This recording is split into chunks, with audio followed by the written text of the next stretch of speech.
In your work, you make a distinction between civilizational and decolonial feminism. And I was wondering if you could explain that distinction. Okay, I'm going to try to be as clear as possible. Civilizational feminism is, for me, the feminism that borrows from what has been called a civilizing mission of Europe, of understanding other people, other civilization as backward and in need to be educated, as lacking reason, lacking art, lacking a new notion of rights.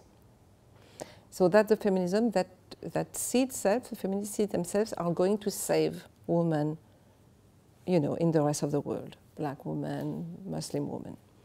So that's decolonial feminism, is a feminism that takes the question of colonization seriously, not just as a temporal moment that ends with independence, but that's something that colonialism has deeply shaped Europe and the rest of the world in a way that need to be looked at deeply. It's not independence was not enough, mentality has to be decolonized, system, institution of education, of health, of everything in the world have to be decolonized, which means has to really look at deeply the way in which racism penetrated this institution.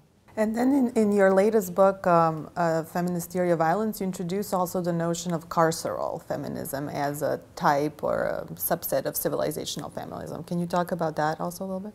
Carceral feminism are the feminism of these women who think that they will resolve the question of violence against women by punishment, through punishment. More prison, more laws, more police, more tribunals.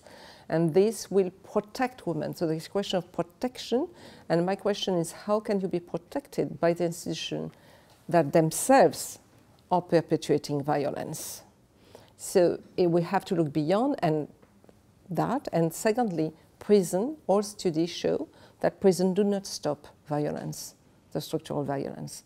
The United States, as we know, is a country with the greatest number of men in prison, mostly black men, and we cannot say that the violence has stopped in the United States. So what are the solutions that are not carceral, that are sending, and you know, what is a protection that will not ask the very institutions that perpetuate violence to protect us from violence?